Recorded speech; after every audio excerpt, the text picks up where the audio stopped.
Planet would give a lot of folks the willies. Yeah, one man says it's been happening and that the government, specifically NASA, knows about it. J.R. Barry has the story.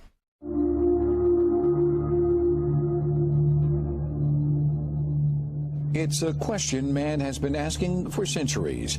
Are we alone? And could there really be life out there somewhere? For some, the answer is easy. NASA, they say, knows that alien life exists and that we're being visited on a regular basis. Maybe the powers to be are setting us up for disclosure and making it more subtle so that it isn't a big jolt to us. Clifford Cliff is the worldwide director of MUFON, the Mutual UFO Network. They have some 1,000 investigators. One of their latest investigations has to do with this video from January 28th of this year. A mysterious light is seen descending from the sky in Jerusalem. Multiple videos have surfaced of the supposed event. They all show the light hovering above the Dome of the Rock. After a few seconds, there appears to be some sort of energy burst. And then the light zooms away. So, is this proof positive that aliens exist, or is it nothing more than an elaborate hoax? MUFON believes NASA knows for sure. They do have a significant amount of information about the UFO phenomenon and ETs that they have not disclosed that are still there. Some of the astronauts have come forward now and are indicating that they have seen and witnessed things that were beyond their explanation. Last October, during a satellite interview with NASA Director Charlie Bolden, I asked the former astronaut if he had ever seen anything in space. JR, I must admit, everybody that goes to space wants to see an alien. Or wants to see some evidence that there is other life in our universe, and I'm no different. But I am here to report that I saw no evidence, although deep in my heart I believe that there is good potential for other life in our universe. There is no doubt we are being visited. However, one of Bolden's colleagues says otherwise. Dr. Edgar Mitchell was the sixth man to walk on the moon. He came forward years ago claiming to have proof that alien life is out there. The universe that we live in is much more wondrous, exciting, complex, and far-reaching than we were ever able to know up to this point in time. And the fact we have wondered, were we alone in the universe forever? Only in our period do we really have evidence, no, we're not alone. So what's going on here? Why the different stories from two credible NASA sources? Last month, I had the chance to catch up with the NASA director again, this time in person, and I asked him about Ed Mitchell's stunning comments. Ed Mitchell is a big believer in extraterrestrials. And as you and I talked about before, I am one who, because of my faith, I believe that there is very likely other life somewhere else in the universe. I just don't have any evidence to back that up. But Edgar is one who, contrary to my observations, actually claims to have evidence that extraterrestrials exist. Well, even the Vatican is... Shall you been scav? None. Paul Chodas is a scientist at NASA's Jet Propulsion Laboratory in Pasadena, California. He and his boss, Don Yeomans, have been trying to track near-Earth objects for decades. We didn't see it coming. It was coming from the general direction of the sun, so it was in the daytime sky as it approached. So how did you find out about it? Twitter and YouTube, when we first saw the images. So the first people at NASA heard about it was Twitter? Exactly.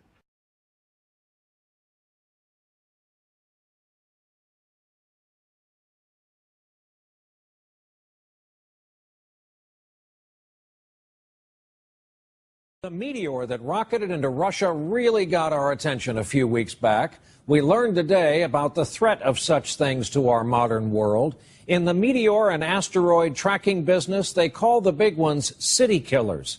And while there was very little good news today about our chances of getting them before they get us, there was some talk about future remedies. Our report tonight from NBC's Stephanie Gosk. Last month, the meteor rocketed into the atmosphere and exploded over Russia, frightening because the shockwave blew out windows and injured 1,200 people. It came out of the sun. It came from a direction where our telescopes could not look. Today at a hearing on Capitol Hill, leading space scientists told lawmakers the U.S. is not prepared to defend itself against meteors of the same size. If you detected even a small one, like the one that detonated in Russia, headed for New York City in 3 weeks, what would we do? The answer to you is if it's coming in 3 weeks, pray. Scientists say they have identified all asteroids large enough to wipe out the planet, like the one suspected of killing off the dinosaurs, and there is no immediate risk. The concern is meteors that are smaller, but still big enough to take out a city. The number of undetected potential city killers is very large. It's in the range of 10,000 or more. The probability of impact is low, they say, but at present funding levels, NASA believes it will take almost 20 years to identify them all. What would help is an infrared telescope. The government won't pay for one, but a former astronaut is looking to build the first ever privately funded deep space telescope. NASA is collaborating on the project, but the space agency says it still needs more money to identify and develop ways to protect the planet. A good segment of the population thinks it's just a matter called Bruce Willison, and notwithstanding we don't have a shuttle anymore. Pass it! Hollywood's version is definitely a bit dramatic, but scientists say there is reason to be concerned. The meteor in Russia was like a shot across the bow. Stephanie Gosk, NBC News. CBS News contributor Michio Kaku is a physics professor at City University of New York. Welcome. Glad to be on. What do we expect to come out of these hearings? Well, everything's on the table. Intercepting an asteroid, blowing it up, deflecting it. It's going to be like Buck Rogers meets the United States Congress. Now, it's a no-brainer that what they need first is an early warning system, a space telescope that can detect an asteroid from a distance, because it would only cost a few $100 million. That's chump change compared to like a stealth bomber. And realize the threat is real. You know, in Russia, if that asteroid had held intact for a few more seconds, it would have hit the ground with the force of 20 Hiroshima bombs. Casualties would have been... The two events of Friday, February 15th, the harmless flyby of asteroid 2012 DA-14 and the not-so-harmless impact of a meteor in Russia are a stark reminder of the need to invest in space science. Reading from Dr. Holdren's testimony, says, quote, depending on its composition and velocity, an asteroid of 140 meters in diameter could have an impact energy in the range of 50 to 500 megatons of TNT equivalent and would be capable of causing destruction over a large region. Describe with greater detail what you mean by a, quote, large region, end quote. The size you're talking about, 140 meters, and you've got the numbers exactly right, could devastate the better part of a continent. The only fortunate thing is that the estimated frequency with which objects of that size strike the Earth is about 1 in 20,000 years. The one that hit Russia, there's no question about that, and that's about all we know about it.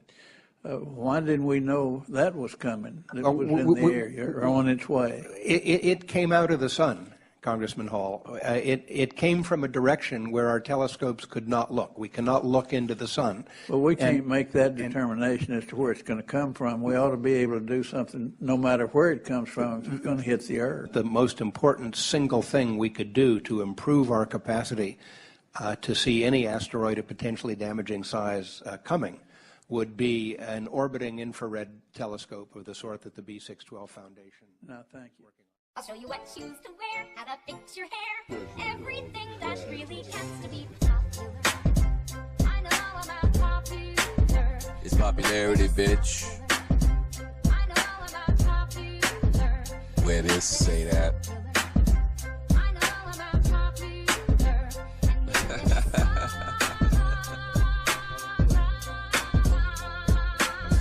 Let me tell you about the popular plan. Kicking rocks, shooting blocks, just to run from the man. Like an ostrich with his head in the sand. Puffy making a band, Wu-Tang making a clan. Let me tell you about the popular man. Running streets with his peeps just to open a can. The major plan is to gain all the fans. Mass pollute the demand, perpetrating the land. Popularity begins like this. The clothes, the hair, and colorful lips. Would you believe the popularity used to be shit? It used to not matter how much flow you could spit. It used to not matter if your pants was ripped. It used to not matter how big is your click. All that really used to matter is that you're fully legit. But all that matters now is how big is your dick. It's popularity, bitch. Where it is, say that.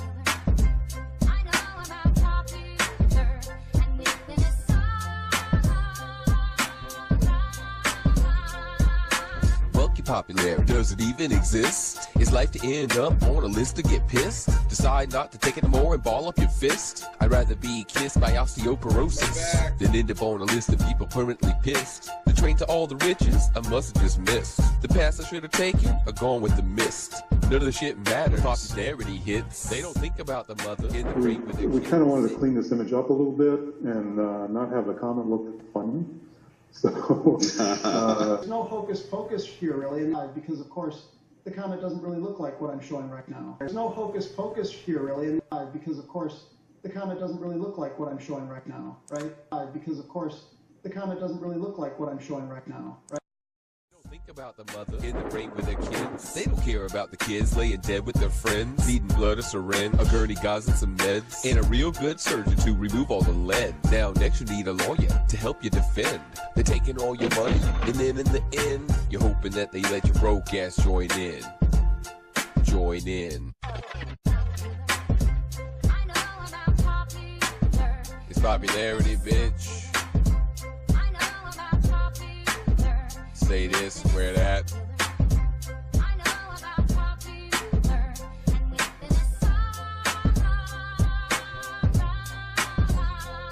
So to sum it all up, the popularity shit. They can all eat a dick, or pick up, swallow, and spit. So they know how to flash it to get under your skin. And I'ma show them how much I can do with a pen. I'ma show everyone just how they begin. I'ma keep pushing hits till they pulling me in, so I can roll in a Benz. Clown until I don't know which town that I'm in. Bitch, I can't wait for popularity's again. Live in the city of sin. Call me out, I'm gay. Say what, where, and when. I put you under a spin. Like fish, we're missing a fin. A dog caged in a pen. 10 men's heart in a bin. So haters keep on hating, cause my girl is a 10. Standing on the walls of something ready to end. Like popularity was even real to begin. Who thought I'd have to sell my soul to get right in? It's popularity, bitch.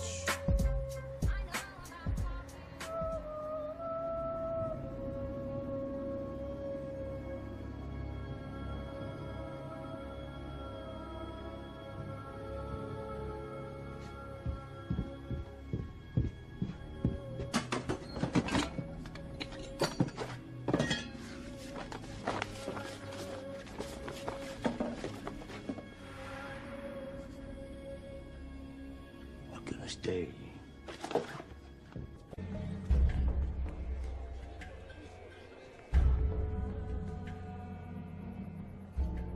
It is said, the comet always precedes them. These world enders. The coal sack planets are gone. 8 million settlers missing. The entire Aquilid system is gone too. Helion Prime shares its sunlight with all worlds nearby. If we fall, they fall. And after that, my God, how do I save my family?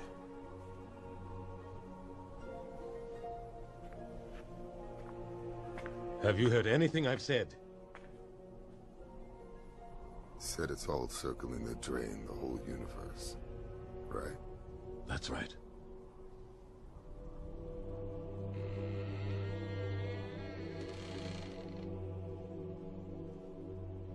Had done sometime. So, this just doesn't make sense. The comet made a turn. A turn? Yeah. Look, it just completely shifted its orbit. Give me rover 2 on screen 1. Rotate all cameras 90 degrees positive.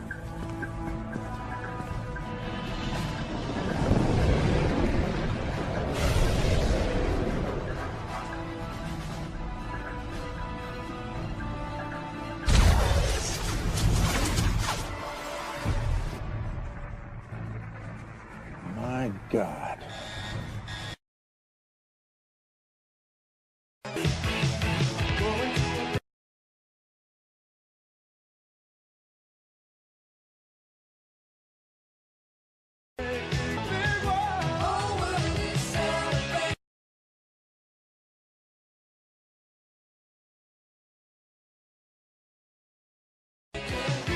The first Earthlings to see the effects will be in Newfoundland or Newfoundland. Hey, where have you been? You're gonna miss everything. It's the start. Oh, kids. I'll never marry another man with kids. In 1910, Halley's Comet returned. And everybody thought they were going to die then.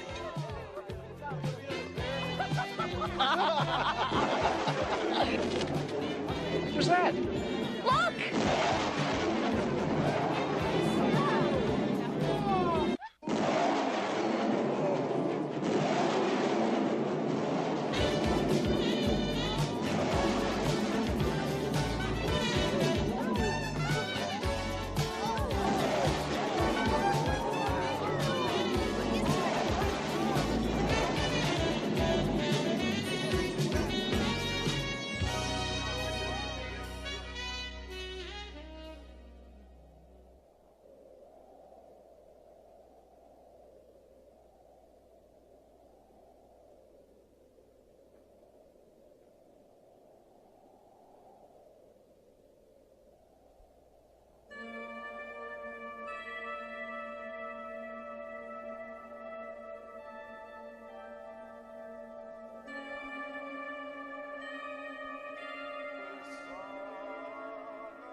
Project, and we have guest Steve Olson with us again. I know you guys have been begging to get him back on the show, been reading through the comments, and it's always a pleasure to speak with Steve because every time he comes on, he brings something new to the table, just diamonds and gems and nuggets of incredible anomalies in the skies, Planet X, Nibiru, this binary star system, and today we're going to get into some other UFOs and anomalies that are just absolutely incredible. And he's going to share a couple exclusives with us first here on the Leap Project. And Steve, how the heck are you? I'm doing great, Rex. How are you? I'm doing fantastic. It's just a pleasure to have you on the show. I know you showed me some pictures before we got started here just to get me acclimated and up to speed. And I got to tell you, the photos that you just showed me that we're about to share with our audience here are some of the most fascinating and incredible pictures I have ever seen when it comes to not only UFOs, but also Planet X and this binary star system. I mean, this is just incredible. So thank you. Yeah, hey, no problem. And like I said, we'll get right to it. But I thought one of the things that you talked about prior to this was, I had a subscriber that, kind of shook my tree yesterday, and he went through and he listed a list of facts for me that he thinks that we've successfully established. So this isn't my list. This is a subscriber list. Okay. But I thought it was pretty poignant, and I just wanted to share this because a lot of people are getting confused between what the facts of this situation are and what are conjecture. Let me give you an example.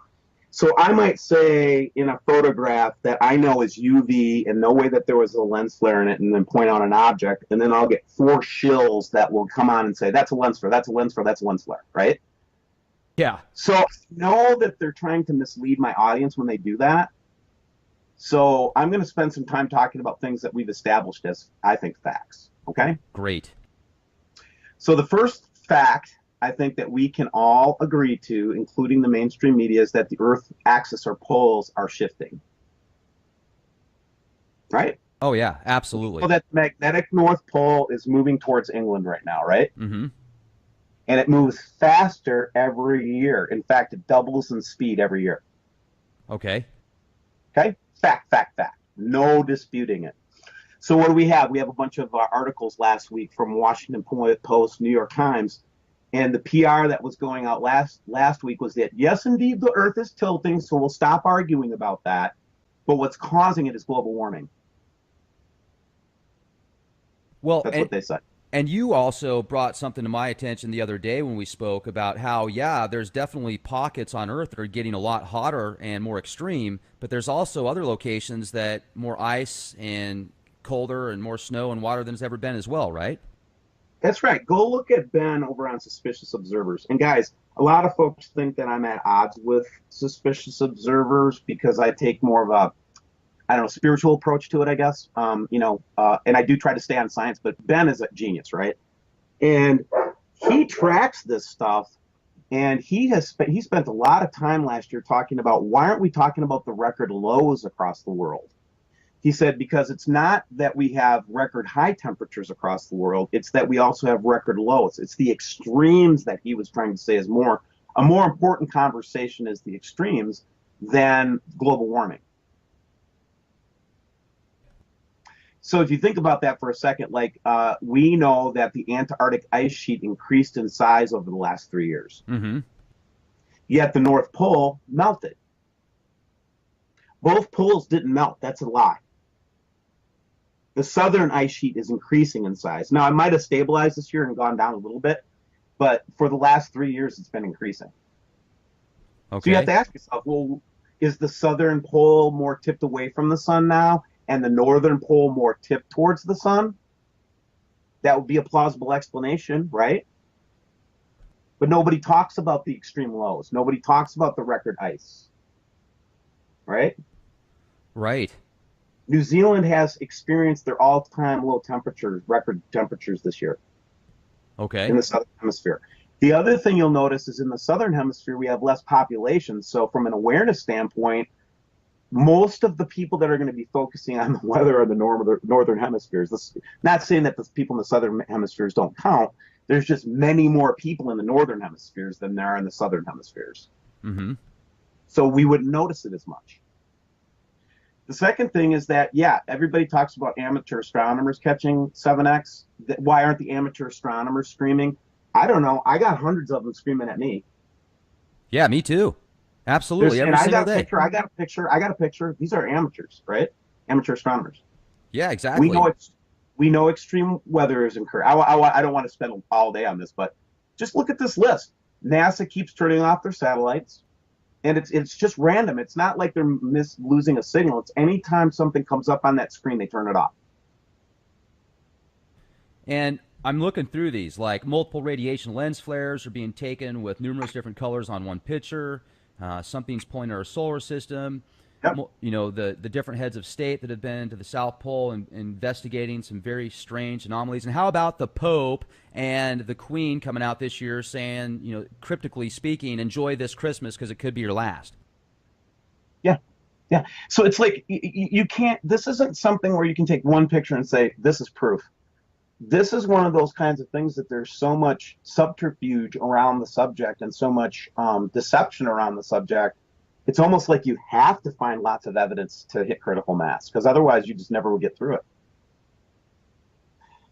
So the next thing I wanted to drag you through is, okay, so I wanted to show this because this is kind of a vindication for me. So can I take some revenge on the shills for a minute? That'd be great. So I put up this tongue-in-cheek, on March 21st, I had a subscriber that sent me the H1 photo that you see down there. And at the end of the frame, at the end of this sequence, Jupiter exploded. This is Jupiter, and it just flashed like really big, like there was a sun flare or something. And so tongue-in-cheek, I said, did Jupiter just explode? And then I had a discussion. We looked at it, you know, like I do on my videos, right? I had no less than 500 chills come after me and tell me that I was an idiot, that I was a dumbass, that put away this stuff. They try to discourage lay people from looking at this stuff, right, by making you feel stupid, right? Exactly. That's what they do. And I actually did. I was like, man, I shouldn't have done that. I even went and changed the title. I was just like, I was just trying to observe this really neat anomaly about Jupiter. I didn't mean to make it sound like it was exploding. I know it's not exploding. All my subscribers, the good ones, were coming to me saying, Steve, we know you didn't mean it exploded. That kind of thing, right? Guess what we find out from an amateur astronomer on March 17th? Something serious happened out there. That's right. It did get hit by multiple objects, and they saw that through March 17th through the 20th. So the point is that, we might jump on something and find something, and it's interesting when these shills get really aggressive. Just take a step back, guys. Don't be so quick to believe the naysayers, because in this case, I have solid scientific evidence that shows that Jupiter was struck.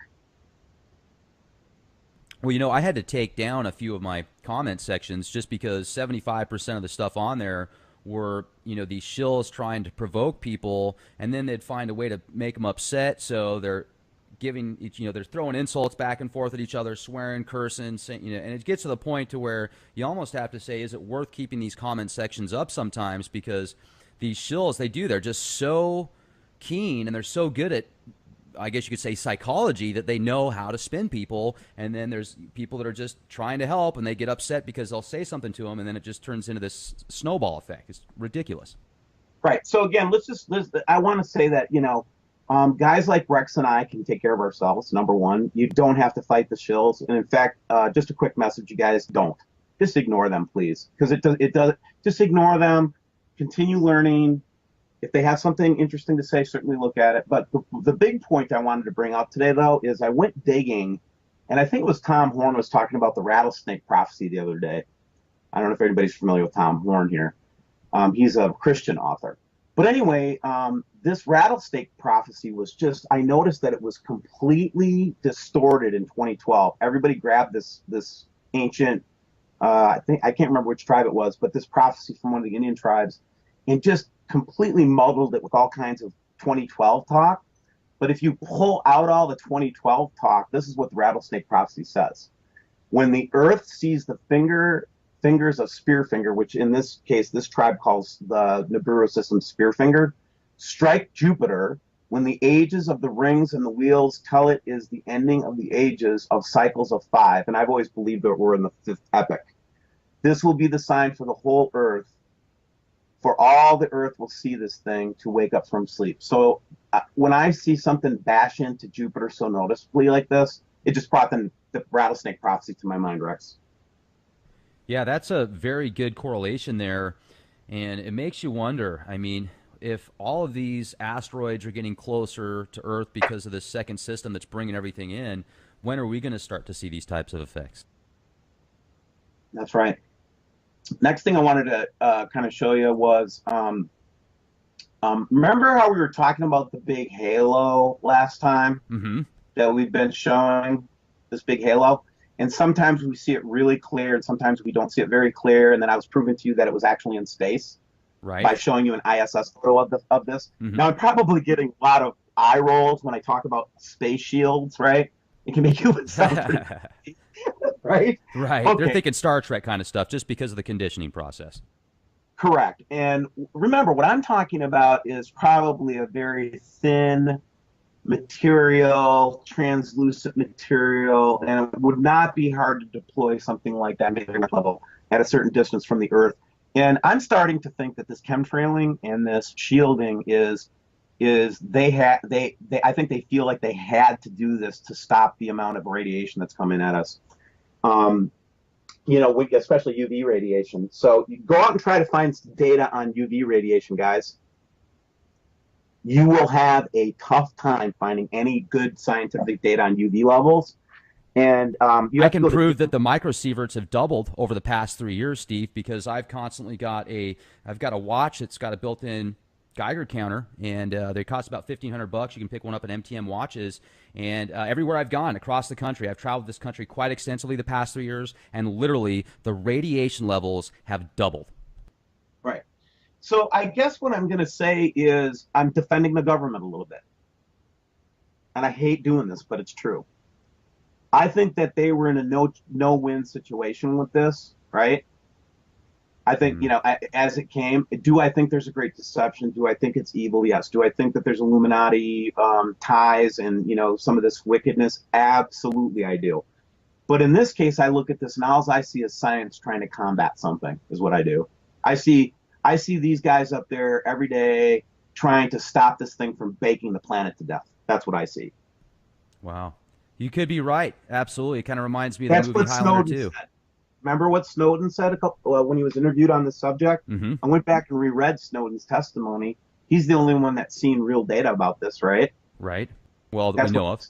Yeah, and that's what he says. He's saying that it's a benevolent attempt by the government to stop this thing from frying the planet. And then I would say the less honorable thing is that they use this also to hide it. Right.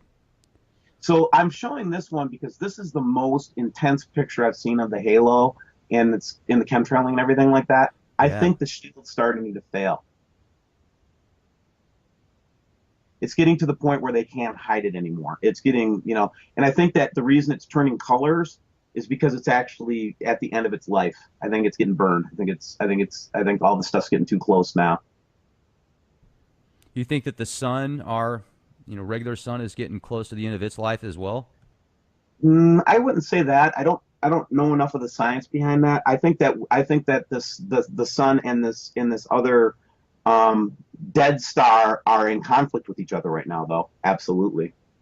Okay. So, for example, this dead star, who knows what kind of electrical reactions going on between the sun and this thing? I think a lot of what's going on behind the Earth-facing part of the disk, the stuff that they never show us right now, all the behind stereo satellites are down. I think what we would see is we'd see the black star behind the sun. Wow. And they're interacting with each other.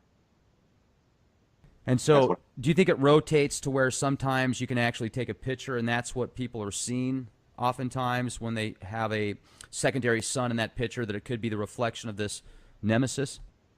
Yeah, and remember, we're rotating around the sun. You know, we're always in motion around the sun, so I would not expect the object to be in the same place even 3 or 4 days later. Okay. Right? So everybody asks me, well, it moves all around. I said, well, guess what? We're moving all around. Right. Now, this picture was cool because this came from Central Texas yesterday, Rex.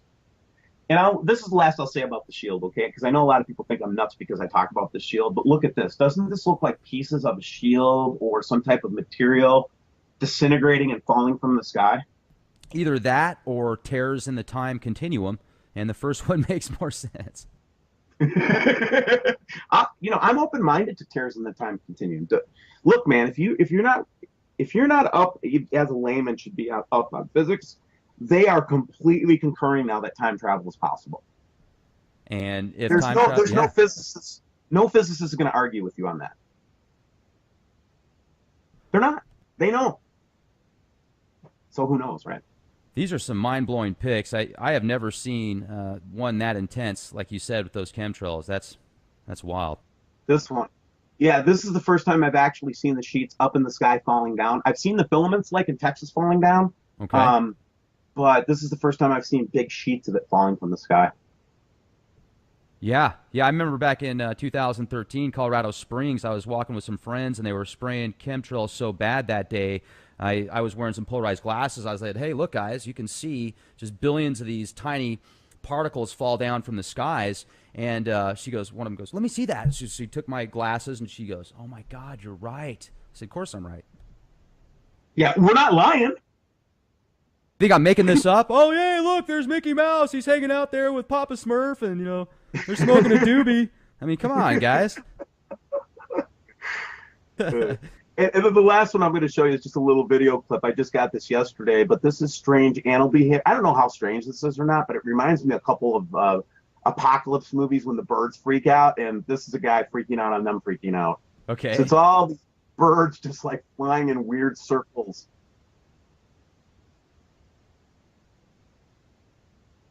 They're just flying in big circles.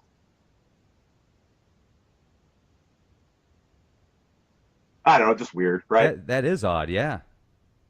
So anyway, these are some of the things I'll be doing in my video today. But The other thing I wanted to, I had brought to you is a couple of photographs too. Do you want to go through those now? Oh, that'd be great. Okay, so these are right off the press. Okay. Okay, what do you see there, Rex? Well, at first I thought it was just a close-up of a Tesla coil, but you have some other information. That's right. This is just random lightning. No reason for it to be there. That's spooky. Mm-hmm. It seems to be emanating from the sun, doesn't it? It does. And do you think that we're going to start seeing more of this now? I do. And here's the science behind the theory, okay? And again, this goes with the suspicious observers' observations as well. And that is that, they believe and I believe that we live in an electric universe, okay? And imagine yourself walking across the carpet, right? And, in the wintertime and when it's dry. And you touch what happens when you touch the doorknob? You get shocked.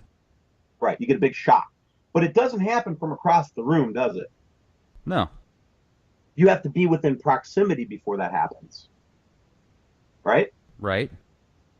So here are planets, let's say in this idea, there are planets that are traveling through space. They're dragging their feet across the huge carpet.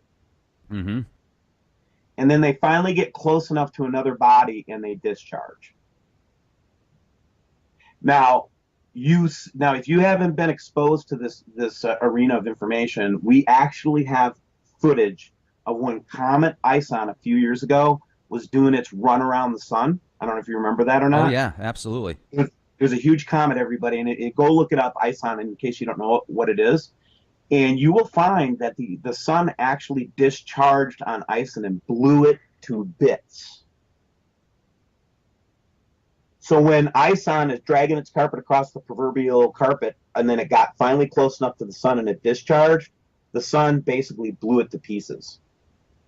Jeez, that's wild. Into three big chunks is what happened. Yeah. So these electromagnetic discharges, if what we're saying is true, then we would expect to see more and more of this over time. And this, do you think, could actually start to affect the satellites and such that are in space, maybe telecommunications and everything else?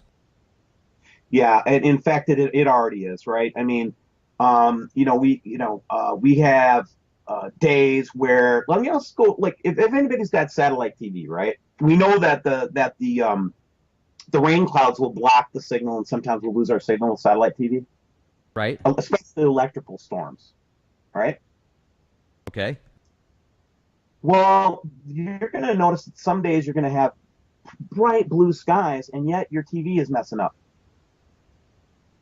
That's probably due to electromagnetic discharge in the atmosphere from the sun or sun flares, things like that. Okay. Yeah, that's interesting. Well, let me take you to this one first. Oh my goodness. This is it, folks. Unbelievable. Yeah. This is the best UFO photograph I have ever seen. Looks like you took it from the X-Files series, the last one that came out. Remember when Mulder's sick and they've got that that saucer that's right above the car?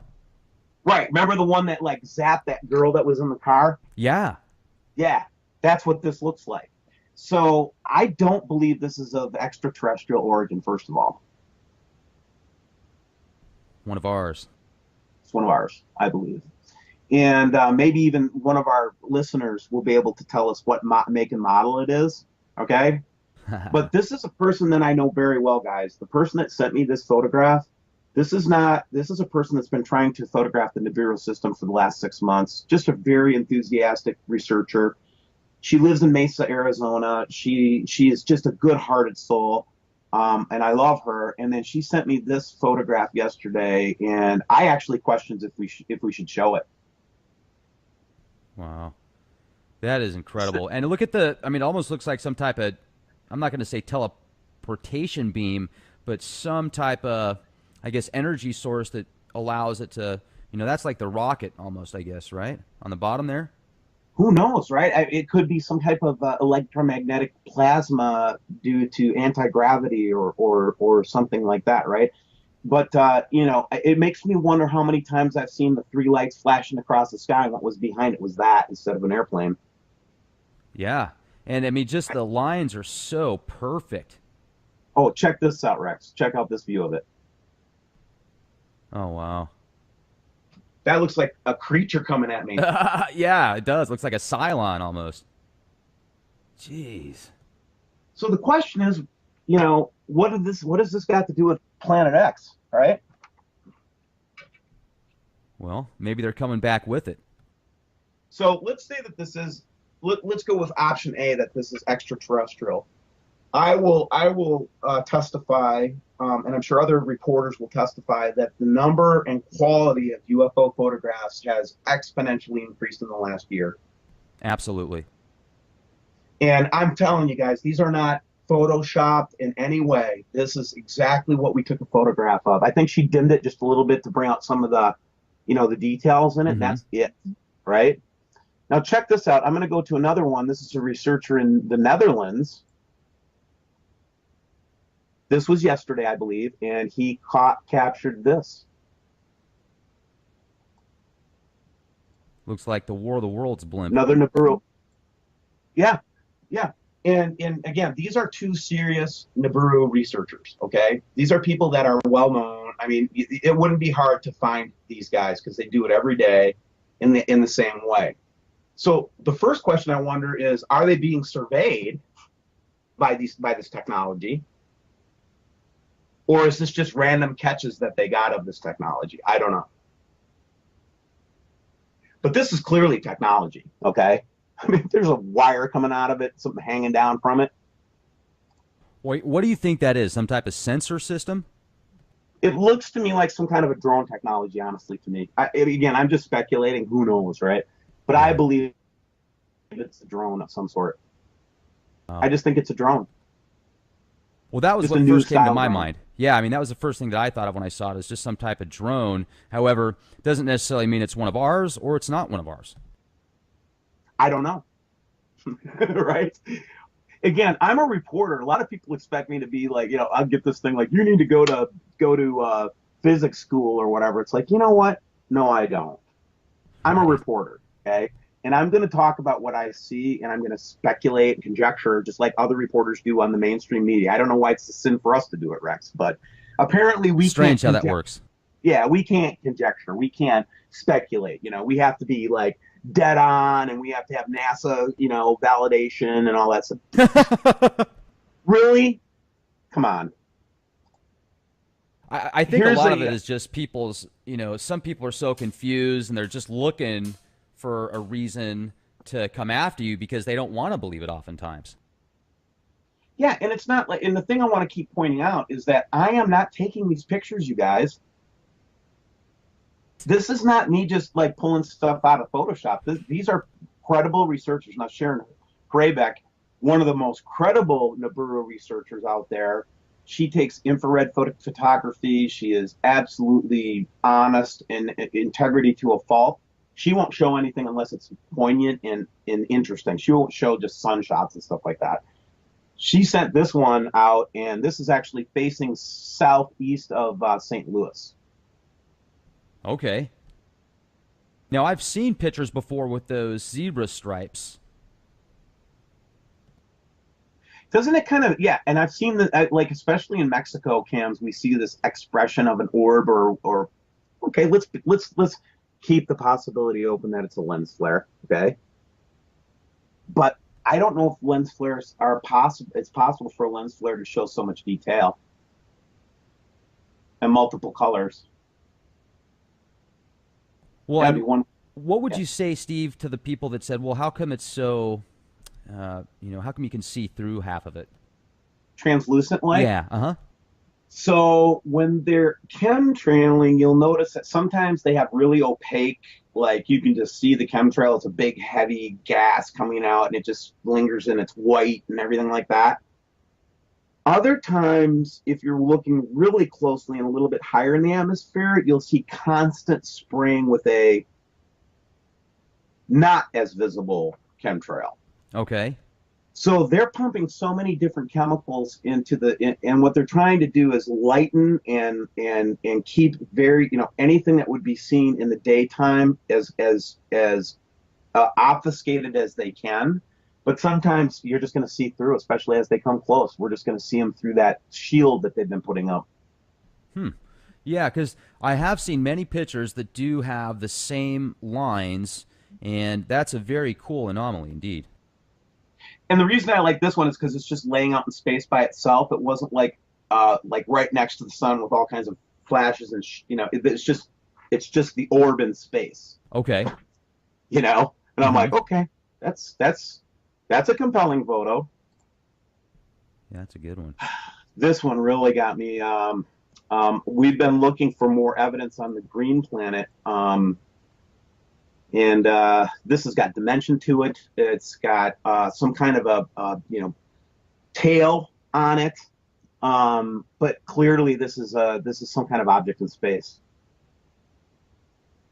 Well, that's a good one, and it looks very similar to that color of the, I called it the green Kachina, just joking around, but that's got a really very interesting, Steve. That's incredible. Where was this taken at? What part of the skies, do you know? This was taken in Europe somewhere, and they didn't give me much more detail other than they were away from the sun. Okay. And am I seeing, do you see that little black spot? Oh, yeah, that guy right there. What is that, just a cloud, or what do you feel that might be? It could be a moon. Huh. Who knows? Okay. But that's just interesting, isn't it? Yeah, that's a good one. That's not something you see in the sky every day, right? No. Okay, I just wanted to be sure I'm not crazy. I haven't seen one of those in a while. Yeah, never. Before I move off this, though, I want to show you a picture. And the reason why I think this is interesting is it just gives us, okay, it's just a reference picture, guys, okay? And you have to remember, I also believe in spiritual things. So to me, if you come to me with the Book of Revelation, I feel that that's as much scientific fact as if you came to me with, data from CERN. Okay. Okay. I don't I don't differentiate between spiritual facts and facts like science facts. Right. So I'm showing you an artist's rendition right now of a dream that one of my subscribers had.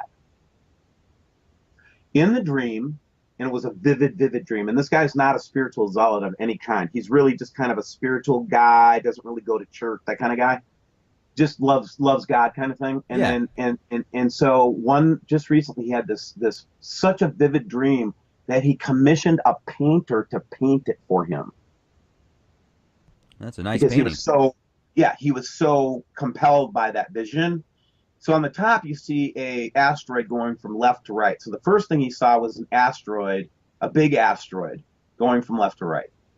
The white object is the moon. I would note that it's full. Just that's because I always notice stuff like that. So right. we look for now, right? Then you've got the big red object and the blue object, right? And then we've got the green object now that we're seeing. So it's not science, guys, in the way that you typically think of it, but when I have somebody, and I believe the human mind is way more perceptive than we give it credit for. When I have absolutely. a guy tuning into this kind of a picture that corroborates so strongly with some other stuff that I've been seeing, I can't ignore it. I can't ignore that. Well, and it's got all the players there, the blue, the red, the green. Yeah. And even to kind of further underscore this, I want to show you one other image, if I can find it real quick, that I used. Let's see here. You'll have to just give me 1 second here, Rex, because I had it read. Yeah, no problem. While you're pulling that up, I was just going to bring up there's so many images with skycams now. Like you said, you can go find a billion of them on Google. There are some that I've noticed from a specific skycam where you can see like the red dot, a couple blue ones, a couple green ones, a couple purple ones, and they weren't there a year ago. So I'm wondering if that's what these planetary bodies are, if that's actually them or if it's just some amazing swamp gas. Well, and I'm going to take you to a slide I did the last show that I did, and I was basically showing that corroboration. There's your Skycam photo like you're talking about. Uh-huh. So I got this guy named Roy, who's my partner, and he comes in and so he is disproving, his whole goal is to disprove that any of this is lens flare in the Skycam. So he has done amazing work with the Skycam imagery and blowing them up and getting super high definition of these little dots that show up like they're red and blue and everything like that. Okay. Well, he took this off the Savannah Skycam 3 days ago. And you know, guys, this isn't a sun flare because when he blows it up, it's actually got dimensionality to it, and two separate colors. Yeah, the red purple. and blue. Or blue, okay. Yeah, red and blue. And what I thought was really weird was at the same time I got Roy's imagery, I got this. Same time. Wow, look at that. Synchronicities, huh?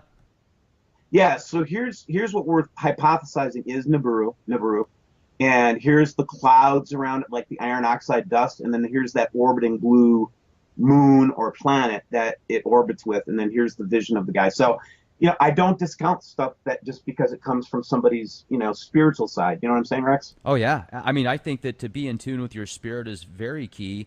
Whether, you know, everybody has a different opinion on what God is, and some people don't believe in God, and that's fine. But, you know, I think that if you can be in tune with Source and have a good outlook on spirituality and try and just evolve yourself and help others, I feel that that's one of the best things you can do to really be in tune with Source.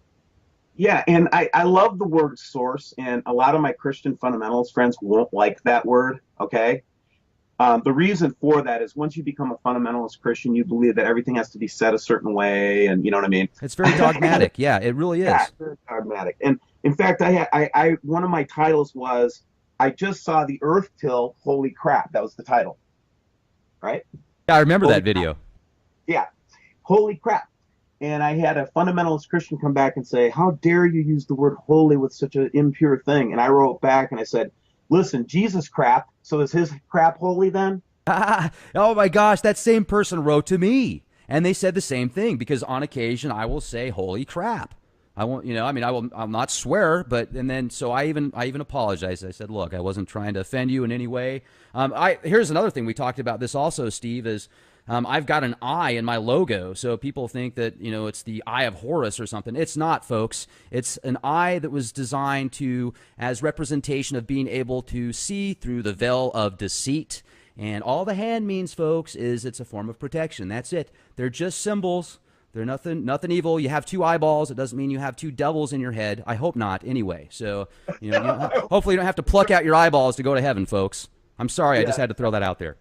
I know, but the reason I wanted to mention this a little bit too is there's a lot of folks that are going to get turned off because of the fundamentalist approach to information, right? Right. And the dogma and stuff like that. And I want to encourage people. A lot of Christians have been paying attention to this for a long time, just because it's in their scriptures, okay? Of course, it's in our prophecy. So whenever we see anything that could be a biblical prophecy, and I'm a big Paul Begley lover, and he's a great guy. Yeah, I love Paul. He's awesome, man.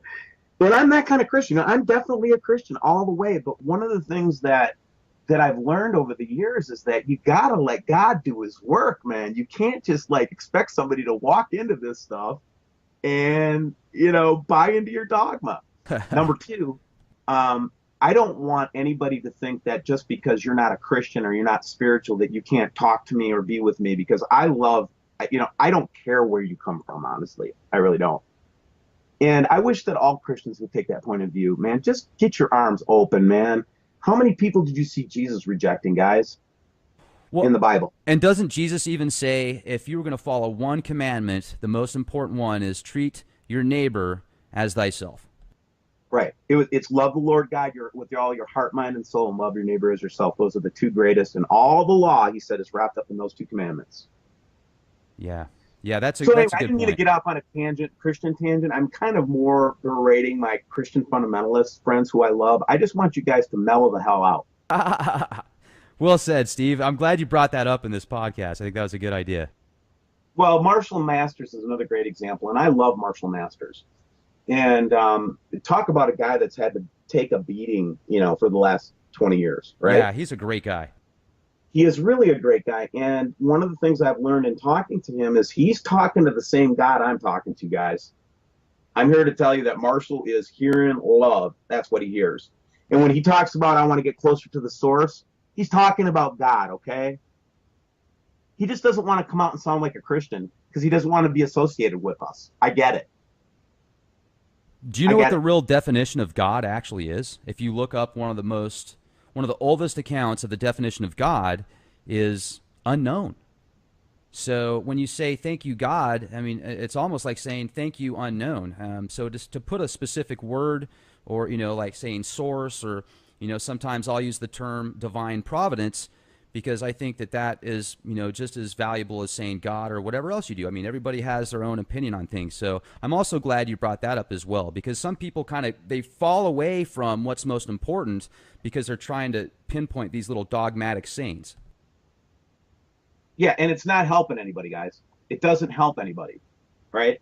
Now, we're going to come into, look, UFOs are real, guys. I'm not going to argue about it, and I'm not gonna back down from this, okay? Are they from an extraterrestrial origin? We can debate that. Are they benevolent or malevolent? We can debate that.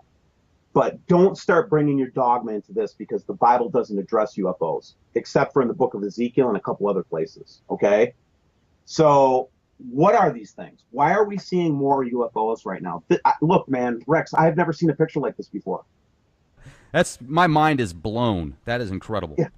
Yeah, I still am afraid of this picture. My hair is standing up, right? And I'm saying is that, we're going to see more and more UFOs. And I believe that they're actually, honestly, I do believe that we are going to see inhabitants of this system soon. Do you think they're going to be giants, like talked about? Okay. Yeah, I think that the Bible account of it is incomplete because they tore out the two parts that would give us the complete story, the Book of Enoch and the Book of Giants. Mm-hmm. But I do believe there are two distinct possibilities that I see, with UFOs. I didn't mean to get into the UFO theory, okay, but it's. I'm glad you did. Yeah, I'm really glad you did. To relate to this, right? There's several theories, I mean, there's probably a million of them, but there's two that I kind of rest on. The one theory that I rest on is that could UFOs be previous epochs of mankind coming back to the Earth? Now, I've heard that before. Okay. And when you think about a system that's in solar system proximity as Nemesis, and let's say that one of the epochs was technologically advanced enough to actually hop over to that planet and inhabit it. Let's say that we got so technologically advanced that we had people sent out into space. And let's say that the end of that epoch was a ass whooping and the Earth was destroyed and sent back to the Stone Ages of whatever relative time that was. And then these guys come back and find the Earth destroyed. I mean, that's a really good point. Or like you look at the moon, for example, the security team does a great job on this stuff, which is the structures on the moon. Oh yeah, crazy anomalies. If you haven't seen these structures on the moon, go check out what security team does on this stuff. Look, there are structures on the moon. There's a 2-mile high tower on the moon. Okay, and guys, so you got to ask yourself, well, who put that stuff there, right? I personally believe that we made it there once. Oh, and look at Mars and all the anomalies and pyramid structures. I've got video footage of this, what looks like a pharaoh, literally carved into a cliffside from one of the Mars rovers that's out there. You can actually go to NASA's website and look specifically at this, and you'll see a path, Steve, that goes down perfectly, and the lines are symmetrical with each other, and it goes down to this pharaoh-looking carving that's literally in this. And if you overlay that specific statue-looking pharaoh with one of ours here on Egypt, it looks almost identical. It's just got more of a cone head. It's amazing. Yeah, it always makes me. Egypt is really interesting to me because it just seems like for some reason, if there has been intergalactic contact, I think a lot of it happened in Sumerian Egypt. And with all the drawings and hieroglyphs and everything like that. And then the other thing is that Egypt, we know, has gone through this. So how does this relate to Planet X, right? That was the question I was going to ask. Mm-hmm. The reason I believe that this relates to Planet X is because, and the other option for UFOs in my mind is that they're of extraterrestrial origin, which I completely accept as possible. And the reason I say that is, you know, just like everybody else is saying, there's billions of stars, billions of planets. It would be ludicrous and extremely egotistical for us to think we're alone. Just egotistical. It's mathematically impossible. It is mathematically impossible.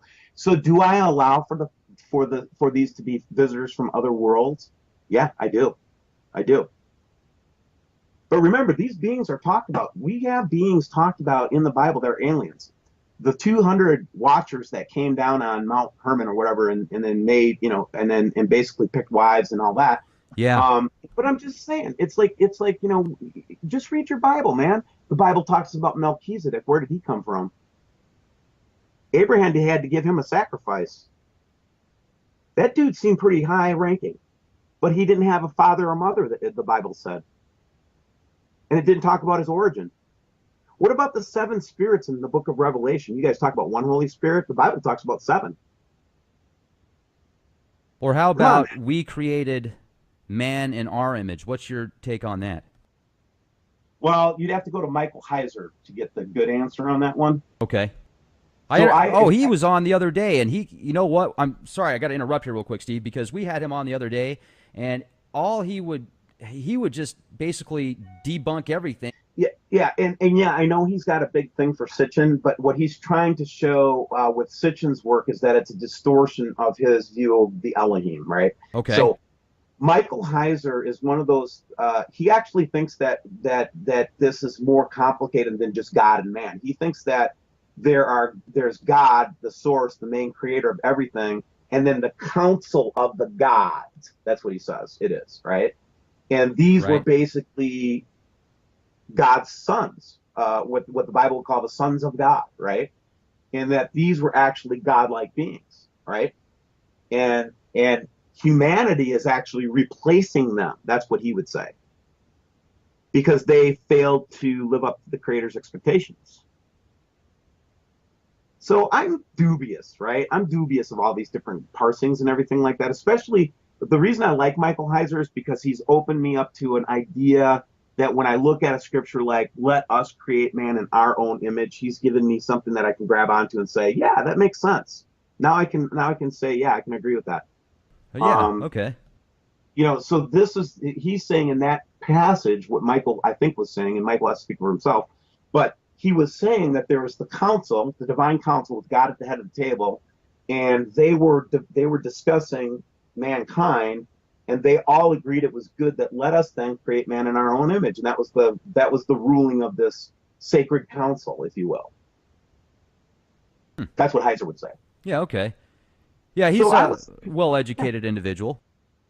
But no, I don't expect a Michael Heiser, a student, a scholar, and all those things, who has spent most of his life in academia. In fact, he actually, part of his education was over here at the University of Wisconsin here in Madison, one of the best history departments in the world, by the way. You know, I get, you can get ensconced in the scientific method. You can get ensconced in, if things don't flow a certain way, they're not real from a scholarly point of view. But that's why I think we need laymen like me and you, reporters that say, you know what, just because Michael Heiser doesn't believe it doesn't mean it's not true. Right, absolutely. You know, but what I do get out of Michael Heiser, though, is a completely different way to think of the Old Testament. Like, what do you mean by that?